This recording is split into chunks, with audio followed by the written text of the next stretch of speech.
Irmãos, boa noite. Que a graça e a paz do Senhor Jesus esteja sobre vós, hoje e sempre, amém? Como foi falado aqui agora há pouco, eu me chamo Wagner, trabalho como servo do Senhor. De segunda a sexta eu faço um bico de sargento do Exército, mas meu trabalho mesmo é de servo do Senhor. Abram suas Bíblias no livro de Neemias, Neemias capítulo 4. Vai lá em Salmos, voltando um pouquinho, vem Jó, mais um pouquinho vem Esther, mais um pouquinho vem Neemias. Neemias capítulo 4. Vamos estudar um pouco aí, vamos comentar alguma coisa sobre a vida desse abençoado irmão, esse grande líder do povo de Israel, esse grande estrategista que foi Neemias, um camarada extremamente usado por Deus, que teve o seu coração totalmente voltado para a obra do Senhor e para abençoar o povo do Senhor. Amém? Estou procurando aí? Neemias capítulo 4. Olha lá, Salmos, Jó, Esther, aí voltando, né? Aí, Neemias. Todo mundo achou? Antes de começar a leitura do capítulo 4, eu queria que vocês fossem para o capítulo 8. Eu gostaria de ler somente 2 versículos no capítulo 8. Passam as 3 paginazinhas, depois a gente volta para o capítulo 4. Então, capítulo 8, versículos 7 e 8. Eu vou fazer um desafio aqui para a igreja hoje. Diz assim, no versículo 7. E Jesua, e Bani, e Serebias, e Jamim, e Acube, e Sabetar, e Odias, e Macés, e Quelita, e Azarias, e Josabade, e Anã, e Pelaías. E os levitas ensinavam ao povo na lei, e o povo estava no seu posto. E leram o livro na lei de Deus, e declarando e explicando o sentido, faziam o que lendo se entendesse. Então esses levitas aqui, todos esses homens aqui com nome complicado, eles liam a palavra de Deus para o povo, e o povo ouvia, e a Bíblia diz que explicando o sentido faziam com que eles lendo entendessem a palavra de Deus. Então, eu vou desafiar você hoje, que costuma dizer assim, não lê a Bíblia, que a Bíblia tem uma letra pequenininha, me dá sono. Não entendo muito a Bíblia, que tem umas palavras difíceis, eu não consigo entender. A Bíblia é um livro para quem é ungido do Senhor ler, né? Eu que não sou nada, né? Não vou ler, não vou entender nada. Não é isso não, meu irmão. Hoje eu vou passar para vocês, eu vou simplesmente ler a palavra de Deus aqui, tecer alguns comentários, nós vamos entender que claramente Deus fala através da sua palavra. Basta a gente abrir o coração, pedir o Espírito Santo para ensinar e prestar atenção naquilo que Deus quer falar, que Deus vai falar ao coração de todo mundo, amém? Vamos voltar para o capítulo 4? Diz assim no capítulo 4. Antes de eu ler o capítulo 4, eu quero explicar o seguinte. Neemias, ele trabalhava lá no reino da Pérsia, para o rei Artaxerxes, ele era copeiro do rei. Então o rei, antes de fazer cada refeição, de tomar qualquer bebida, Neemias tinha que ir lá e dar uma colherada e dar uma golada, porque se tivesse alguém fazendo algum complô contra o rei, Neemias era envenenado primeiro, ele morria. Então o rei, antes de beber qualquer coisa e comer qualquer coisa, ele olhava para Neemias. Aí Neemias comia, bebia, se o Neemias estivesse bem, o rei ia lá, experimentava a comida e comia. Então Neemias tinha um cargo de alta confiança do rei. Neemias ele foi levado cativo, escravo. Israel entrou em algumas guerras lá, não vou entrar muito em detalhe, mas Israel entrou em guerra e os israelitas foram levados cativos da terra de Israel ali, foram levados para diversos povos ali e ficaram como escravos. E só quem ficou na terra de Israel realmente foi um povo que era só para capinar a terra lá, para cuidar, para não ficar muito entregue lá as baratas daquela terra.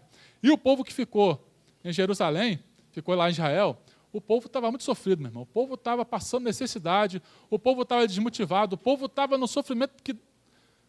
Só quem lê a Bíblia aqui, presta atenção, vê que o povo estava à míngua, a verdade é essa. E Neemias ouviu que o povo estava lá, e Neemias falou assim para o irmão dele, camarada, dá um pulo lá na terra, lá, dos nossos pais lá na terra, e olha como é que está o nosso povo lá, e traz a notícia. Então, de onde Neemias estava para onde a terra de Israel estava, dava aproximadamente 1.100, 1.200 quilômetros de distância. Hoje de carro é moleza, né? Você vai ali, em poucas horas você chega, mas imagina montado num jegue ou num burro e a rua não era asfaltada, vai-se lá quantos dias e meses para chegar lá, né? Então lá foi o irmão de Neemias. Quando o irmão de Neemias volta, falou, camarada, é o seguinte, o povo está sofrendo. O povo está passando fome, o povo está passando necessidade, o povo está sofrendo, meu irmão. O povo está entregue à morte, praticamente. E Neemias, ele faz a primeira coisa que vem à cabeça dele. Ele ora ao Senhor. Ele ora ao Senhor, a Bíblia diz que ele rasga as tuas vestes, ele ora e jejua e clama ao Senhor. Por 4 meses ele clama ao Senhor. Neemias queria mudar a situação do povo dele. E a Bíblia diz que Deus procura na terra verdadeiros adoradores, que o adoram em espírito e em verdade. E Deus, olhando aquele sofrimento de Neemias pelo povo dele, Deus coloca uma semente no coração de Neemias. Neemias ia reconstruir os muros de Jerusalém, ia reconstruir as portas de Jerusalém. O muro de Jerusalém tinha sido derrubado. O inimigo veio e derrubou tudo. Daquele muro gigante que protegia a cidade, estava só um entulho, o pó e a pedra caída.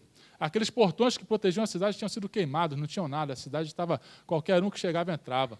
A cidade só tinha escravo e escravo morrendo de fome. E Neemias vai, ele sente isso no coração dele, ele falou, vou voltar para a terra de meus pais e vou reconstruir o muro e vou ajudar meu povo e vou fazer com que meu povo seja mais feliz. E Neemias vai com essa vontade no coração e por 4 meses ele ora ao Senhor. E ele não somente ora, Neemias monta estratégias. Neemias fala assim, bom, para eu reconstruir o muro eu vou precisar de tantos tijolos, vou precisar de tanta madeira, vou precisar de tanto povo, vou precisar disso, vou precisar daquilo. E Neemias vai e monta uma estratégia e guarda aquilo. Um certo dia Neemias estava servindo ao rei e o rei fala assim, Neemias, por que você está triste? Só que lembrando que nessa época, quando alguém servia ao rei com cara de tristeza, o rei mandava cortar a cabeça. Porque ninguém podia chegar perto do rei com um olhar de tristeza, com um olhar de abandono. Tinha que chegar todo mundo para o rei sorrindo, né? Igual aquele vendedor de loja, você chega lá, ele pode estar passando o que for, mas ele tem que estar sorrindo para você, né? Senão você não compra. Então, Neemias tinha que estar sempre sorrindo. Só que nesse dia Neemias estava abatido, Neemias estava sofrendo por causa do seu povo. E o rei pergunta, Neemias, por que você está sofrendo? Ele falou, rei, meu povo lá em Jerusalém, na terra dos meus pais, meu povo está sofrendo. Meu povo está passando fome, derrubaram os muros da minha cidade, queimaram os portões, e não sobrou nada, e meu povo está sofrendo. Aí o rei faz uma pergunta, Neemias, o que eu posso ajudá-lo? Aí Neemias sacou a lista, falou, rei, se o senhor me desse umas cartas de recomendação para eu passar pelos reinos, se o senhor me desse lá uma madeirinha, se o senhor me desse aí uns tantos mil tijolos, me desse um pessoal para me ajudar, rei, quem sabe, né, senhor? Aí o rei se compadeceu de Neemias, afinal de contas, Neemias era um funcionário padrão, né? Talvez se tivesse a foto de funcionário do mês, Neemias estava sempre lá, funcionário do mês, né? E Neemias estava sempre, né, sempre de bem com o rei ali, o rei vai, atende o pedido de Neemias. E Neemias vai, pega uma comitiva e vai embora lá para a sua terra. E Neemias começou a reconstruir o templo. O templo não, o muro, os muros de Jerusalém e as portas, e Neemias começa a fazer uma obra que o Senhor colocou no coração dele. E vamos ver o que acontece quando o servo do Senhor começa a fazer uma obra que o Senhor manda no coração. O que começa a acontecer na vida desse servo? Vamos lá no capítulo 4, versículo 1, que diz assim. E sucedeu que, ouvindo Sanbalate, que edificávamos o muro, ardeu em ira e se indignou muito e escarneceu dos judeus. E falou na presença de seus irmãos e do exército de Samaria e disse, que fazem esses fracos judeus? Permitisse-lhes isso? Sacrificarão? Acabá-lo num só dia? Vivificarão dos montes do pó as pedras que foram queimadas? Segura aí. Então Neemias começou a edificar o muro, começou a edificar. Eis que surge Sanbalate. Sanbalate era uma espécie de governador da terra de Samaria. Né? Samaria ficava próxima a Jerusalém, né? E o povo de Jerusalém, de Samaria, não se dão até hoje, mais ou menos. Eu não vou entrar nesse detalhe, não. O que eu quero dizer é que Sanbalate viu que Neemias começou a fazer a obra do Senhor. E Sanbalate, a Bíblia diz, ardeu em ira. Irmão, quando você começa a fazer a obra do Senhor, muita gente vai arder em ira. A verdade é essa. Muita gente vai começar a se opor contra a obra que você está fazendo. Muita gente. Por enquanto, só estamos ouvindo falar de Sanbalate. De acordo com a mensagem que vai rolando, vocês vão ver que os inimigos de Deus vão aumentando. Aqui, ó. Sanbalate. E a Bíblia diz que ele escarneceu dos judeus. A primeira coisa que o inimigo faz é escárnio, é zombaria. O inimigo começa a zombar de você. O inimigo fala assim, cara, você é crente agora? Você vai começar a fazer isso por reino de Deus? As pessoas vão rir de você na faculdade. As pessoas vão rir de você no seu trabalho. Vão te chamar de tapado, vão te chamar de colado, sei lá de quê. Vão te chamar de maluco. Né? Todo dia o pessoal me chama de maluco. Né? Eu estou acostumado já a ser chamado de maluco. Não esquento, não. Né? Porque a loucura da sabedoria de Deus é loucura para o mundo, meu irmão. E essa loucura eu gosto. Essa loucura de Deus aí que a Bíblia fala. Diz assim, ó. Permitisse-lhe a isso, ou seja, ele começa a zombar das pessoas que falam assim, ó, que fazem esses fracos judeus? Eles começam a zombar primeiramente das pessoas. Depois ele diz assim, ó, permitisse-lhe a isso, ou seja, ele começa a zombar do plano. E depois ele fala assim, ó, acabá-lo num só dia, né? Vivificarão dos montes do pó as pedras que foram queimadas, vivificarão dos entulhos aquilo que foi derrubado, eles vão tornar a dar vida para aquilo que está queimado, que está perdido. Eles começam a zombar das pessoas, do plano, e começam a zombar da obra, que era edificar o muro. As pessoas começam a zombar de você, do plano de Deus e da obra de Deus na sua vida. As pessoas vão começar a zombar disso aí. Isso aí é com todo mundo, meu irmão, que acontece. É só você começar a fazer algo no reino de Deus, para a obra do Senhor, que parece que começa a dar tudo errado na sua vida. É só o começo. É só o começo. As coisas ficam assim. Mas Jesus fala, no mundo tereis aflições, mas tende bom ânimo. Eu venci o mundo. E no versículo 3 fala assim, ó, e estava com ele Tobias, o amonita, e disse, ainda que edifiquem, vindo uma raposa, derrubará facilmente o seu muro de pedra. tinha só Sanbalate, agora já apareceu um tal de Tobias, o amonita. E diz assim, ainda que edifique vindo uma raposa, derrubará facilmente o seu muro de pedra. O inimigo, em grosso modo, está falando assim, esse seu muro que você está levantando, qualquer cachorro vem e derruba seu muro, esse seu murinho de nada aí. Esse seu muro que você está levantando aí, vem qualquer animal, derruba, essa sua obra não vale nada. O inimigo começa a zombar e escarnecer daquilo que você está fazendo, para o reino de Deus, para a obra de Deus. E o inimigo ele é mestre nisso, meu irmão, em tirar você do sério, em tirar a sua alegria, tirar o seu ânimo, tirar a sua paz, ele tira tudo que Deus quer te dar, ele quer tirar. Mas você tem como se proteger. Então, vamos ver um pouco na vida de Neemias.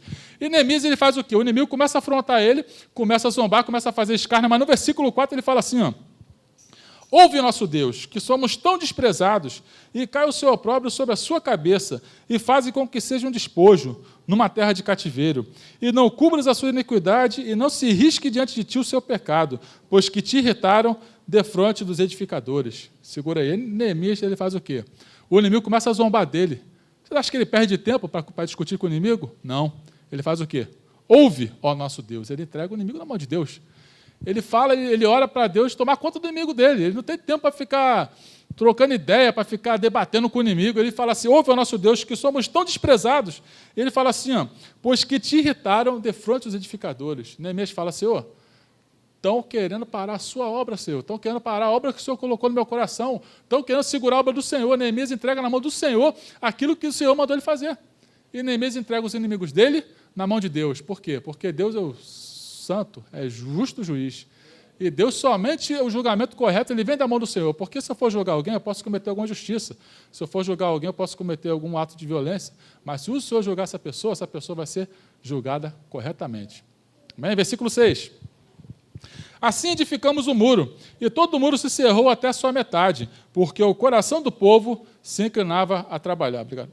Segura aí. Então, assim edificamos o muro, porque o coração do povo se inclinava a trabalhar. Meu irmão, quando o coração do povo de Deus está na obra, quando o coração do povo de Deus está firmado na rocha, a Bíblia diz que o muro já estava até a sua metade, porque o coração do povo estava inclinado a trabalhar. Quando o coração do povo de Deus, meu irmão, está inclinado a servir, aí sim a obra começa, irmão, a obra começa a evoluir. Nós temos que servir, nós temos sempre que ter esse coração de servo. Eu sempre costumo dizer que você tem que vir para a igreja para servir. Se você quiser ser servido, você vai na pizzaria, no restaurante, você vai em qualquer lugar, mas na igreja é local de serviço, de servir, local de servo, meu irmão. Amém? Versículo 7. E sucedeu que, ouvindo Sanbalate, Tobias e os arábios, os amonitas, os ardoditas, que tanto ia crescendo a reparação dos muros de Jerusalém, e que já as roturas se começavam a tapar, iraram-se sobremodo. Os inimigos começaram a ouvir que os buracos que estavam no muro, as brechas, já estavam sendo tapadas, que o muro estava crescendo, e que a obra não parava, a obra estava indo de vento em popa. Só que começou com aqui, Sanbalate, seguida veio Tobias. Olha só a galera que vem aqui, Sanbalate, Tobias, os arábios, os amonitas, os ardoditas, e vai vir mais gente ainda. O povo começou a ver, primeiro foi só um inimigo, depois foi 2, foi 3, foi 4, e eles se uniram. E a Bíblia diz que eles iraram-se sobremodo, eles iraram-se de grande maneira que eles ficaram possuídos de ódio, porque a obra de Deus estava crescendo cada vez mais. E no versículo 8 diz assim, e ligaram-se entre si todos para virem atacar Jerusalém e para os desviarem no seu intento. Você vira aí, meu irmão? E ligaram-se entre si todos os inimigos, se uniram para derrotar o povo de Deus. Às vezes eu fico pensando, a nossa igreja não, mas tem umas igrejas aí que são desunidas, meu irmão. É um grupinho aqui, é um grupinho ali, o pessoal não se fala, não se conhece. Aí vem na igreja durante a semana, ninguém conversa com ninguém, aí um fala uma coisa, um fala outra e tal, só que os nossos inimigos aqui, e ligaram-se entre si todos, eles são unidos. Quando ele vê que a obra está crescendo, que o pessoal de Deus está progredindo, está evoluindo, eles se unem para tentar derrotar o povo de Deus. Só que a Bíblia diz o quê? Se Deus é por nós, nosso general é o general de todos os exércitos. Ele é rei dos reis, senhor dos senhores, ele nunca perdeu uma guerra. Então, só lamento para esses inimigos, meu irmão, que vieram contra a igreja, porque tem 2000 anos que estão tentando destruir a igreja e não conseguem. 2000 anos estão matando o servo do Senhor pelo mundo afora e não conseguem derrotar a obra. Isso aqui já foi queimado, meu irmão, em praça pública, isso aqui já foi proibido de ser falado em vários países, mas, graças a Deus, no Brasil ainda pode se falar aqui de Deus, graças a Deus, até agora. Tem sido assim, vamos ver se continua aqui. E ligaram-se entre si todos para vir atacar Jerusalém e para os desviarem do seu intento. O inimigo vai querer te desviar da obra do Senhor, meu irmão. Ele vai fazer de tudo para tirar a sua paz e te desviar da santa obra do Senhor. Versículo 9. Olha o povo de Deus aqui agindo. Ó. Porém, nós oramos ao nosso Deus e pusemos uma guarda contra eles de dia e de noite por causa deles. Mais uma vez, o povo de Deus é afrontado, o povo de Deus ora. Só que o povo de Deus fala o quê? Nós pusemos uma guarda contra eles de dia e de noite. Eles passaram não mais a orar, mas passaram a vigiar também. Vigiar e orar. Eles puseram a guarda de dia e de noite. Todo dia e noite trocava o turno. Uns trabalhavam no muro de dia, à noite tiravam a guarda, outros tiravam a guarda de noite, trabalhavam de dia. Assim eles iam se revezando. De modo que eles vigiavam e oravam o tempo todo enquanto estavam fazendo a obra. Porque se você fizer a obra e só orar, beleza. Mas se você não vigiar, o inimigo ataca. E se você fizer a obra só vigiando, mas você não está ligado com Deus, talvez se você não orar, você não vai saber qual é a vontade de Deus para a sua vida. Então você tem que orar e vigiar todo o tempo. Versículo 10.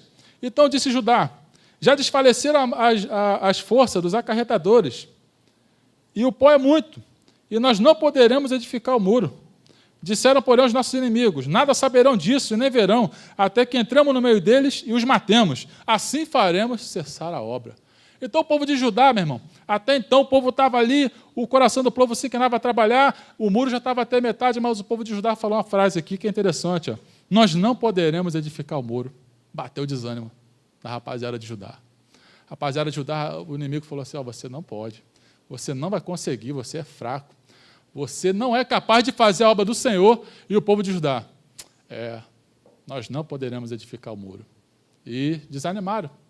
E a Bíblia diz assim, disseram, porém, os nossos inimigos, nada saberão até que entremos no meio deles e os matemos, e assim faremos cessar a obra. Se você não vigiar, o inimigo falou o quê? Entremos no meio deles e os matemos, e assim faremos cessar a obra. O inimigo vai tentar entrar na sua vida, vai tentar entrar na sua casa, e vai enfraquecer o seu coração, de modo que você morra espiritualmente, meu irmão.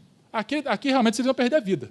Mas aqui, levando para a palavra de Deus, nós vamos morrer espiritualmente, de modo que o inimigo vai fazer cessar a obra na sua vida, se você não vigiar e não orar e não estiver ligado com Deus, sobre a vontade de Deus na vida de cada um de nós. Versículo 12. E sucedeu que, vindo os judeus, que haviam habitado entre eles, 10 vezes nos disseram que de todos os lugares tornavam a nós. O inimigo continuou, falou uma vez, falou duas, falou três, falou 10 vezes que eles iam largar a obra, e que iam se filtrar no meio deles, e que iam matar e ia fazer essa obra. O que Neemias faz no versículo 13? Ele fala assim, pelo que pus guardas nos lugares baixos, por detrás do muro e nos altos, e pus o povo pelas suas famílias, com as suas espadas, com as suas lanças e com os seus arcos. Neemias começou a botar guarda, era em cima do muro, embaixo do muro, era na direita, era na esquerda, era na frente, era atrás, e Neemias cercou toda a cidade de guarda. Toda a cidade. E a Bíblia diz assim, com espadas, com lanças e com seus arcos. Isso aqui me chamou a atenção quando eu estava estudando essa palavra um tempo atrás. Porque, como eu falei aqui, eu sou sargento do Exército, eu sou um homem treinado para a guerra, digamos assim. E quando eu vi essas armas aqui, me chamou a atenção. Eu gosto de arma, né? De estudar as armas. E aí eu falei, armas eram o quê? Eram espadas, lanças e arcos. E eu pensei, arma, ela mata o inimigo a curta distância. A lança mata o inimigo a média distância. E o arco e flecha mata o inimigo a grande distância. E a gente pensa o seguinte, tem crente que ele é mais sabido, ele tem o olho espiritual mais ligado. E quando o inimigo está ao longe, ele já vê o inimigo, ele já dá uma flechada e já mata logo aquele problema que havia. Ele já consegue ter uma percepção maior. Tem crente que está mais ou menos ali, está começando a crescer, então ele vê o inimigo a média distância. Quando o inimigo está querendo entrar nas portas ali, ele já fica ligado, já pega a lança e pum, já mata aquele mal. Mas tem crente que ainda está ali meio, né? E quando o inimigo às vezes chega do lado dele, quando ele percebe. O inimigo já foi avançando, ele não vigiou direito. Aí tem a espada. A espada é quando você mata, quando o inimigo está na tua frente. Então, na igreja, nós temos todo tipo de crente. Aqueles que enxergam ao longe, aqueles que enxergam a média distância e aqueles que enxergam a curta distância. Para isso, Deus vai dar ou espada, ou lança, ou arco, para cada um de nós. Né? Se eu der um arco, às vezes, para um irmão, ele não vai conseguir, porque ele só vê o inimigo perto. Se eu der uma lança para outro, ele já vê de longe, o inimigo vai... Entendeu como é que funciona? Então, cada um Deus vai dar a arma precisa, assim como Deus fez com Davi. Uma pedrinha e uma tiradeira, ele, pum, matou o inimigo. Davi tinha só uma pedrinha e um estilingue. Como é que é aqui no Nordeste? Um bodoque, né? Um badoque e uma pedrinha. Foi o suficiente para matar o inimigo. Era a arma que Davi tinha. Era a arma que ele ia vencer o gigante. Né? Versículo 14. E olhei, levantei-me e disse aos nobres, aos magistrados e ao resto do povo, não os temais, lembrai-vos do Senhor, grande e terrível, e pelejai pelos vossos irmãos, vossos filhos, vossas mulheres e vossas casas. E sucedeu que, ouvindo os nossos inimigos, que já o sabíamos, e que Deus tinha dissipado o conselho deles, todos voltamos ao muro, cada um à sua obra. Meu irmão, a única hora que Neemias para de fazer a obra é no versículo 13, 14 e 15 desse livro, a única hora. Ou então quando concluiu a obra. A única hora que ele para é nesses 3 versículos. Ele para, arma o povo, coloca o povo para vigiar, coloca o povo de sentinela e tal. Então ele parou um pouquinho, ele distribuiu o povo, distribuiu as missões, em seguida, no versículo 15, aqui, ó. Então voltamos ao muro, cada um a sua obra. A obra não para, meu irmão, a obra não para. Se a obra parar, a obra não para porque Deus está na obra. Mas se a obra parar, não sei o que vai acontecer se a obra parar. Se a obra parar, você não estava aqui, você não estava aqui. A gente não estava, né, com o Espírito Santo habitando em nossas vidas, a gente não estava, né, com a nossa salvação, a gente não estava com o amor de Deus sobre as nossas vidas. Imagina se a obra parasse lá atrás. A gente não estava aqui hoje no domingo celebrando a ceia do Senhor, em comunhão uns com os outros, a gente não estava com essa alegria de receber a palavra do Senhor nos nossos corações. A obra não pode parar, meu irmão. Interessante que ele fala assim, ó, e sucedeu que, ouvindo aos inimigos, que Deus tinha dissipado o conselho deles. Os inimigos sabiam que foi Deus que dissipou, até porque Neemias ele não combateu, ele não bateu de frente, simplesmente ele orou ao Senhor dos Exércitos. O Senhor tomou conta de toda a obra, né? E Neemias falou assim, ó, pelejai por vossos irmãos, vossos filhos, vossas mulheres e vossas casas. Neemias era um homem que era ligado na família. Neemias preservava toda a família do povo de Israel. Neemias era preocupado com a família do povo. Ele era preocupado se o pai e a mãe estavam ali na obra, se o filho estava na obra, se o pessoal estava firme nas promessas do Senhor, como diz lá aquele hino, né? Firme na promessa. Neemias era preocupado. Então, Neemias ele falou assim, pelejai por vossos irmãos, filhos, vossas mulheres, vossa casa, porque vocês podem até lutar por mim, meu irmão. Você pode até lutar por mim. Você não me conhece, você me conheceu hoje, mas com certeza você luta pela sua esposa, pelo seu filho, pela sua mãe, pelo seu pai, pela sua família, você luta. E Neemias sabia disso, que o ser humano ele parece que tem uma força maior quando luta ali pelos seus, amém? Pelas suas famílias. Versículo 17. Os que edificavam muros, os que traziam cargas, os que carregavam, cada um com uma mão fazia a obra e na outra mão tinha as armas. Esse povo tinha as 2 mãos na obra. Era uma mão fazendo a obra e na outra mão trazia as armas. No versículo 18 fala assim, ó, e os edificadores, cada um trazia sua espada cingida aos lombos e edificavam. E o que tocava a trombeta estava junto comigo. Né? Ele fala assim, ó, os edificadores traziam na sua mão a espada. Não tem como você edificar a vida de ninguém, meu irmão, se você não trouxer na sua mão isso aqui, ó, a espada do Espírito Santo, que é a palavra de Deus. Você só consegue edificar a vida de alguém se você trouxer contigo a espada. Porque qualquer coisa que saia de você pode ser boa, pode ser ruim, mas qualquer coisa que saia daqui, meu irmão, é tudo bom, é tudo maravilhoso. A palavra de Deus ela é eterna, ela subsiste. Né? Então é isso aí, meu irmão, você tem que trazer sempre contigo a espada. Versículo 19, e disse eu aos nobres e aos magistrados e ao resto do povo, grande e extensa é a obra, e nós estamos apartados uns dos outros. No lugar onde ouvirdes o som da buzina, ali vos ajuntareis conosco, e nosso Deus pelejará por nós. Então, meu irmão, ele falou assim, ó, grande e extensa é a obra, e nós estamos apartados uns dos outros. Neemias estava preocupado, porque o povo fazia obra aqui, um povo fazia obra lá, um povo fazia obra acolá, de modo que o povo estava muito afastado. Se o inimigo atacasse um grupo, ele ia matar aquele grupo. Então, Neemias distribuiu o povo de modo que esse grupo via aquele grupo via aquele outro, e aquele grupo via aquele outro. De modo que se o inimigo viesse atacar, ele falou que ele tocava a buzina e se reuniam em um certo local. Né? Então o povo de Deus é assim. Às vezes você vai fazer a obra ali, outro vai fazer a obra lá, um vai fazer uma visita e tal, mas quando tocar a buzina, se reúne aqui, meu irmão, na igreja. E se reúne para botar em dias estratégias, para ouvir de Deus os conselhos, certo? E trabalharmos sempre no mesmo sentido. Sempre que tocar a buzina, o povo de Deus... Aqui não chegou a tempo de tocar a buzina, a Bíblia não diz. Tocar a buzina seria alertar para o combate. Né? Esse povo aqui não chegou a entrar em combate. Versículo 21, assim trabalhávamos na obra, e metade deles tinha as lanças, desde a subida da alva até o sair das estrelas. Também naquele tempo disse ao povo, cada um com seu moço fique em Jerusalém, para que de noite nos sirvam de guarda e de dia na obra. Está vendo, irmão? Os moços, de noite eles faziam na guarda e de dia eles serviam na obra. Olha os moços aqui, que benção. Versículo 23, nem eu, nem meus irmãos, nem meus moços, nem os homens da guarda que me seguiam, largavam as nossas vestes, cada um ia com as suas armas à água. Esse povo aqui não largava as armas dele de jeito nenhum. Até para tomar banho ele levava a espada, porque eles estavam em constante vigilância, em constante coração voltado para a obra, porque se eles dormissem na obra ou não vigiassem no tempo certo, o inimigo vinha e atacava, eles perdiam as suas vidas. Mas os 5 minutinhos aqui no capítulo 6, vamos lá no capítulo 6, versículo 1. Então o povo foi, concluiu o muro, faltava colocar as portas, o povo trabalhando, os inimigos do povo de Deus crescendo. Aí vamos ver a bênção agora aqui no capítulo 6. Aqui, ó, capítulo 6, versículo 1. Sucedeu que, ouvindo Sambalate, Tobias, Gesem e o Arabe, o resto dos nossos inimigos, que eu tinha edificado o muro, e que neles não havia brecha alguma, ainda que até este tempo não tinha posto as portas dos portais. Sambalate e Gesem enviaram a dizer: vem, congreguemos juntamente nas aldeias, no vale de Ono. Porém, intentavam fazer-me mal. Segurei. Então, sucedeu que os inimigos, ouvindo que ele tinha edificado todo o muro e que só faltava colocar as portas, o inimigo se uniram. Ó, e o resto dos nossos inimigos, que ele já nem cita mais os inimigos, que estava tão grande, que ele chama de resto. E a Bíblia diz o seguinte, que o inimigo parou de zombar e escarnecer dele, o inimigo mudou a estratégia. O inimigo falou assim, vem e congreguemos-nos juntamente no Vale de Ono. Né? Eu perguntei no outro culto, o pessoal soube responder não. Alguém sabe onde fica o Vale de Ono? Eu também não sei não. O Vale de Ono, mas o Vale de Ono fica mais ou menos entre a distância, que não fica nem na terra do inimigo e nem na terra de Jerusalém, ele fica no meio. O Vale de Ono fica bem no meio ali.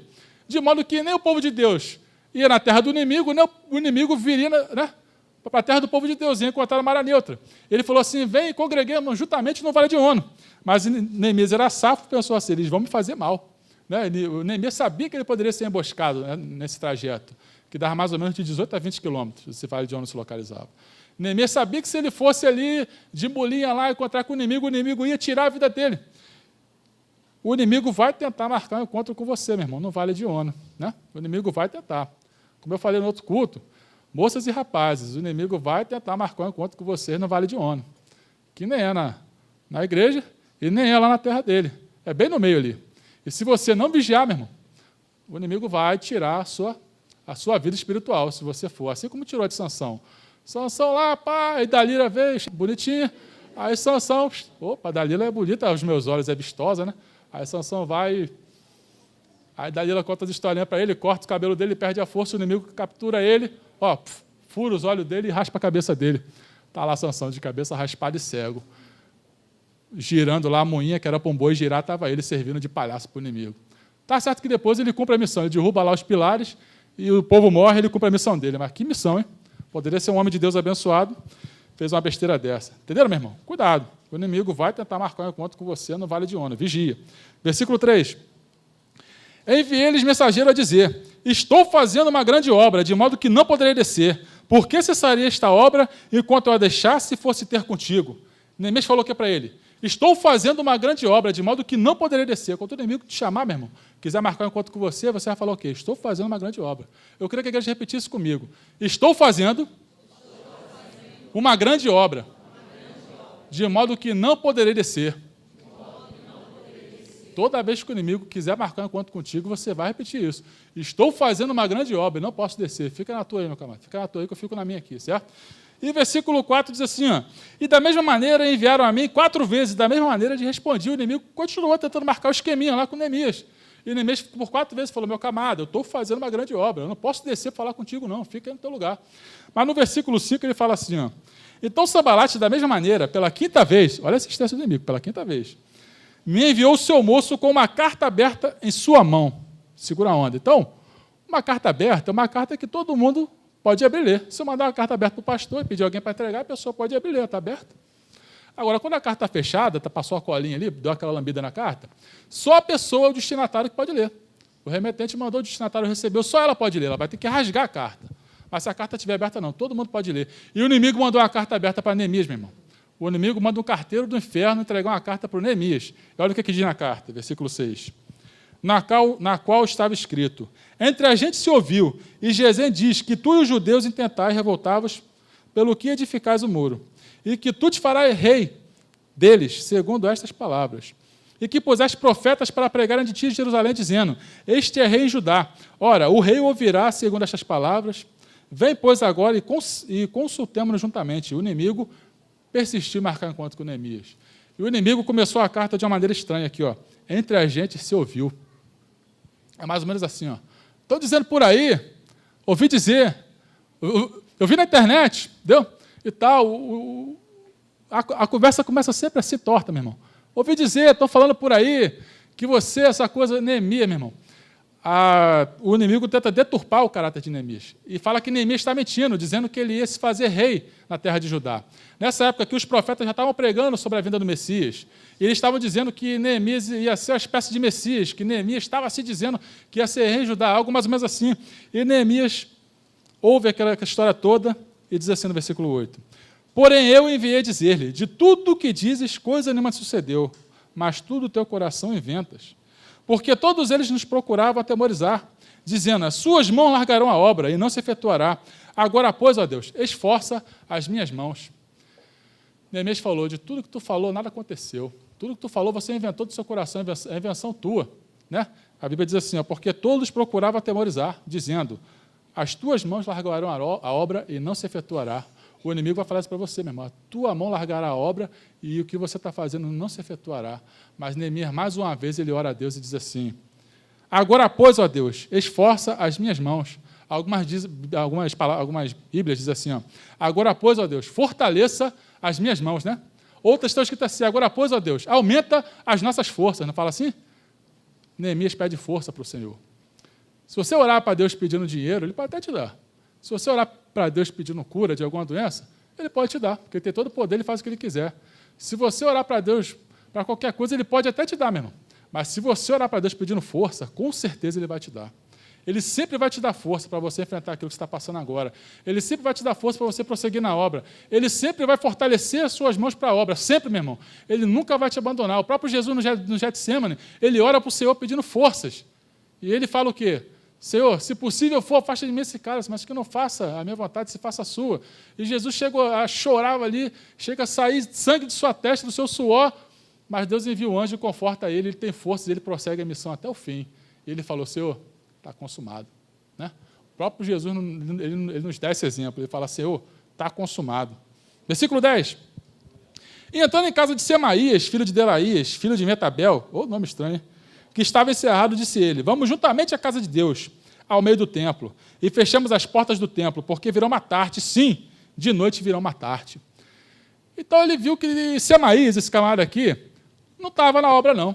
Todo dia Neemias trabalhava na obra, o muro estava sendo edificado, e ele viu que um dia Semaías não estava, o outro Semaías também não estava, o outro Semaías tinha faltado, e Semaías já estava afastado da obra de Deus fazia tempo. E a Bíblia diz que Semaías estava em casa, encerrado, trancado, como se ele estivesse preso em sua casa. Semaías queria passar a ideia de que ele estava com medo dos inimigos do povo de Deus. E ele fala assim, e Neemias vai lá visitar Semaías e fala assim, ei, Semaías, você está meio afastado, rapaz, faz tempo que eu não te vejo lá na obra do muro, lá, rapaz, a gente está querendo reconstruir os muros que estão caídos, e aí, como é que faz? Aí Semaías, rapaz, foi o seguinte, vamos lá, no meio do templo de Deus, e vamos fechar a porta do templo, porque estão querendo te matar. Mas Neemias não era bobo nem nada, ele sabia que se ele entrasse no templo, fora de tempo e fora de hora, nessa época aqui da lei, ele ia matar Neemias. Neemias sabia como é que era a lei de Deus e sabia como é que era a palavra de Deus. Ele sabia que ele não podia entrar na igreja a qualquer hora, porque senão ele ia morrer. E Semaías, na verdade, já fazia tempo que não fazia nada pela obra de Deus. E o que eu aprendo aqui, meu irmão, é que tome cuidado com os Semaías que tem por aí. Tem alguém chamado Semaías aqui? Tem não, né? Tá bom. O Semaías é esse aqui. Então, cuidado com esses Semaías, meu irmão. Eles não fazem nada pela obra de Deus, não fazem nada pelo reino de Deus e querem dar conselho. E querem ser o aconselhador gospel, meu irmão. Eles querem chegar para você com palavras bonitas, não, vamos para a igreja, vamos lá, vamos nos reunir no templo. Só que era proibido Neemias entrar no templo, somente o sacerdote poderia entrar. Então, Neemias ligado, Semaías estava sendo subornado pelo inimigo. O inimigo colocou coisas que iam contra a palavra de Deus no coração de Semaías. E Semaías se vendeu para o inimigo e entregar o líder dos judeus, desse povo aqui dessa época, e entregar o líder para ser morto e acabar com a obra. Né? Versículo 11. Porém eu disse, um homem como eu fugiria, e quem é como eu que entre no templo e viva? De maneira nenhuma entrarei. E conheci que eis que não era de Deus, não era Deus que o enviara, mas essa profecia falou contra mim, porquanto Tobias e Sambalate subornaram, recebeu dinheiro, meu irmão, para atentar contra o líder do povo de Deus. Assim como Judas recebeu dinheiro também para entregar Jesus. Né? Judas andava com Jesus o tempo todo. Ele entregou Jesus por algumas moedas. Versículo 13. Por isso subornaram, para me atemorizar e para que eu assim fizesse e pecasse, para que tivesse alguma coisa a fim de me infamarem e assim me vituperarem. Neemias, mais uma vez, ele recorre a um artifício tremendo aqui, ó, versículo 14. Lembra-te, meu Deus, mais uma vez ele ora, de Tobias e Sambalate, conforme essas suas obras, e também da profetisa Noadias, e dos mais profetas que procuram atemorizar-me. Acabou-se, pois, o muro aos 25 de Elul, por volta de agosto, setembro. em 52 dias. E sucedeu que, ouvindo todos os nossos inimigos, temeram todos os gentios que haviam em roda de nós e abateram-se muito em seus próprios olhos, porque reconheceram que o nosso Deus fizeram esta obra. Meu irmão, se você persistir na obra do Senhor, se você persistir em fazer aquilo que Deus coloca no seu coração, a Bíblia diz, porque reconheceram que o nosso Deus fizera essa obra. Você nunca vai conseguir fazer a obra por si só, pela sua força, pela sua vontade, pela tua capacidade, mas é Deus que te dá força, é Deus que te dá vontade, Ele que te capacita, Ele que põe esse sonho no seu coração.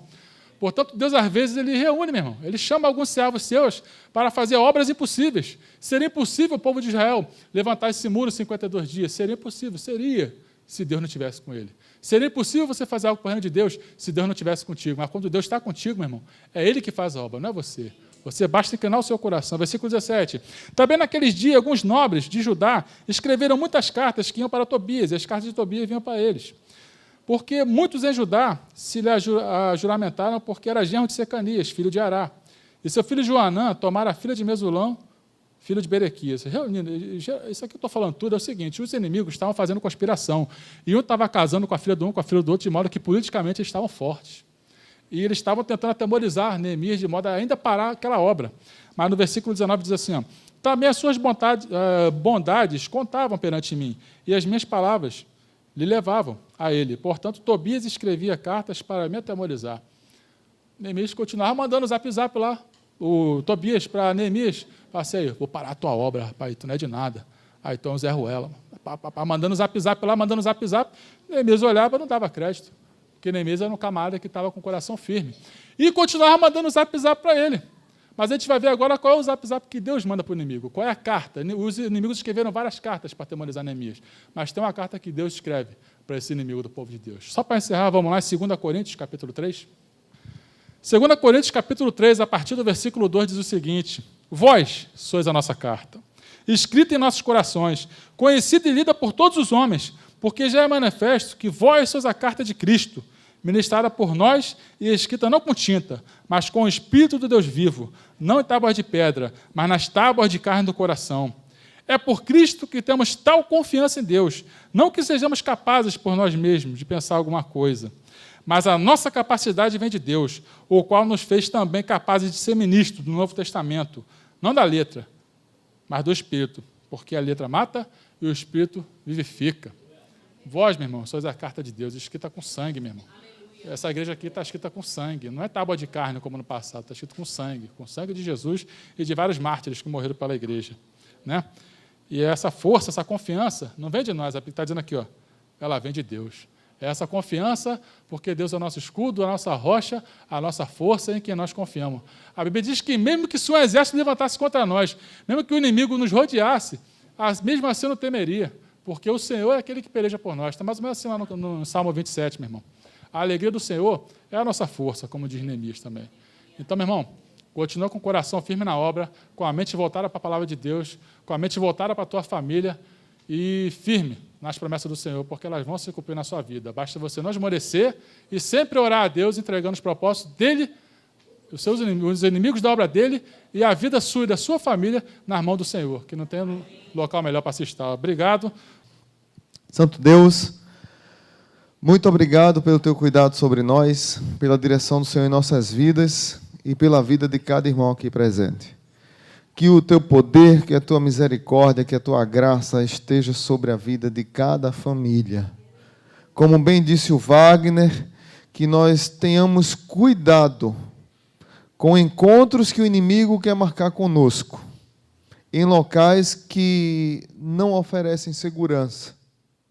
Na verdade, não há local em segurança quando a gente faz pacto com o inimigo. O único local que nós temos segurança é na presença do Senhor. É no centro da vontade de Deus. É fazendo a vontade de Deus. Esse é o local de nossa segurança.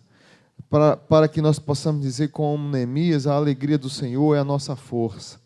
Para dizer como Neemias, Senhor, fortalece a minha vida, fortalece a obra que é tua. Então, que nós possamos ter essa oração, esse coração quebrantado, que na nossa fraqueza nós somos fortes, porque aquele que é forte nos fortifica.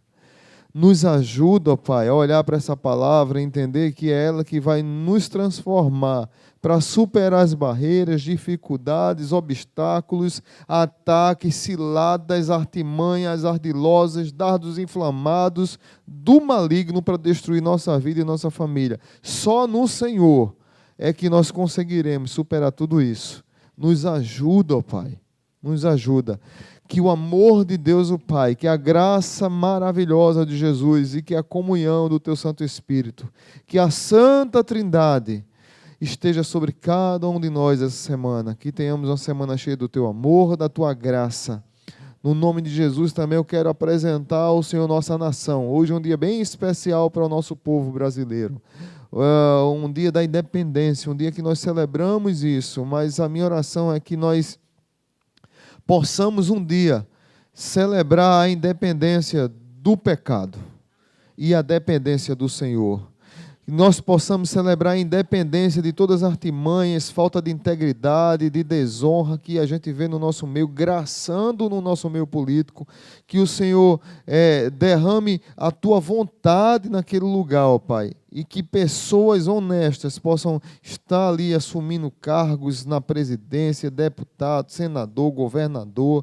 Um ano de eleição, um ano de votação, que nós não venhamos votar por emoção, mas de maneira consciente, entendendo qual é a melhor opção para nós, e cada um faça a sua escolha de valor, seu juízo de valor, mas que possa orar, olhar para a palavra de Deus, para homens políticos íntegros que nós víamos na palavra de Deus, como Neemias, como José, como Daniel, homens que não se corrompiam quando estavam numa assunção, assumindo um cargo político e público. Nos ajuda, ó Pai, a orar mais para a nossa nação, mas nós sabemos e compreendemos que o problema do ser humano não é apenas político, o problema do ser humano é o pecado, e só Jesus para libertar o homem disso.